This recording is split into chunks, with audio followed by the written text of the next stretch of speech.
In 17 seconds of attention to something, that's the kickoff point where more comes and more comes and more comes and more comes. So that's what we're talking about here today.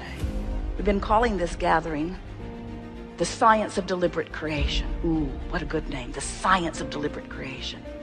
Me sifting and sorting and scientifically coming to personal conclusions of what I prefer, and paying attention to the chemistry of my body, recognizing the feelings that I'm feeling to let me know whether I'm in vibrational alignment with what I put into the vortex or not. And incrementally, day by day, getting better and better until there is that good feeling, good feeling, good feeling, and then that magnificent tipping point where it moves just not from feeling, but it moves into full-blown manifestation where I can embrace it and see it and smell it and taste it and touch it and lick it, and so can anybody else have view to it, because my manifestations are now out there vivid for everyone to acknowledge.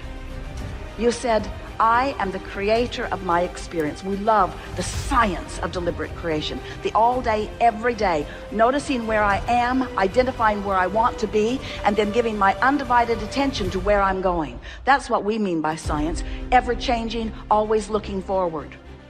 Science in your physical world is a sort of stymied, sort of shooting itself in the foot often, because it is so much more involved in what is than in what's in the vortex. And that's the difference between what we are teaching you here in this Art of Allowing workshop. This is the gathering where you learn about the vibrational version that precedes all manifestational versions. And if you believe us when we say that the vortex version is there, and even more important, if you believe us when we say that the vortex version is there and that the vortex version is the now reality, it is now. In Australia, it's tomorrow, did you know? That is so strange. Jerry and Esther were there. They called back home. They said, we're living your future. When you get here, you're really going to like it. But of course, that isn't exactly accurate. It was called something different, but it was all now. In other words, Saturday in California, Sunday in Australia, and non-physical. We don't even have clocks or calendars. In other words, there is no time in that sense where we are, and yet it is all now, and here we all are rendezvousing together in the now. Your vortex is now, and it is real, and it is the main event. And if we were standing in your physical shoes, it would be the only thing that we would have our eye upon what we have put there vibrationally. We would be honing in on it. We would be feeling our way to it. We would be feeling our way to it. And when we got in the middle of a conversation that was inspired by an event or by another person or by a letter or an email that we read, if we got into the middle of a conversation with ourselves or with someone else, and we felt that feeling within us that feels like fear or anger or disappointment, in the moment that we felt that feeling, we would stop and say, I got that feeling. I've got that feeling that is letting me know that I am right now depriving myself of what's in my vortex. I've turned in opposition to it, and that feeling is my indication that I am right now, not a vibrational match to the larger part. So, as we're moving forward here today, we're eager to talk with you about anything that is important.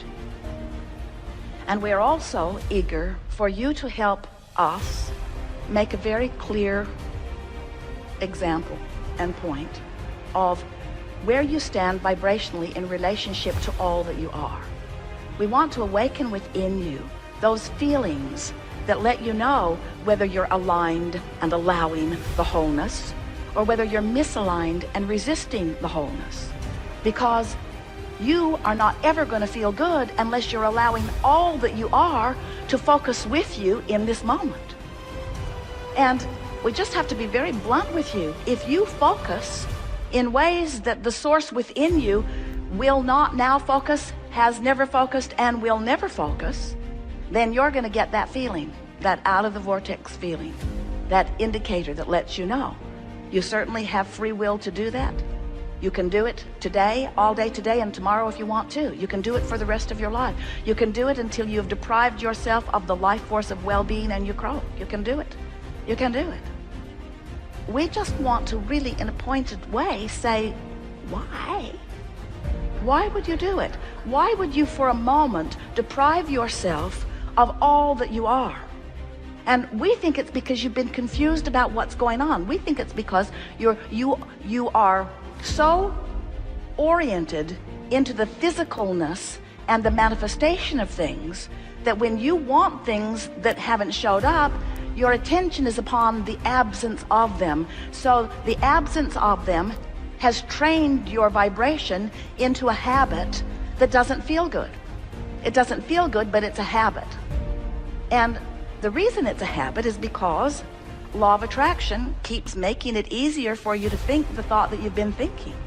What's active in your vibration shows up around you.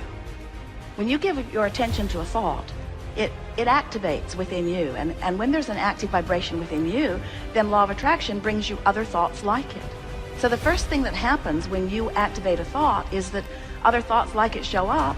And as you think about those other thoughts, then it becomes even more active, and then other people show up, experiences start showing up.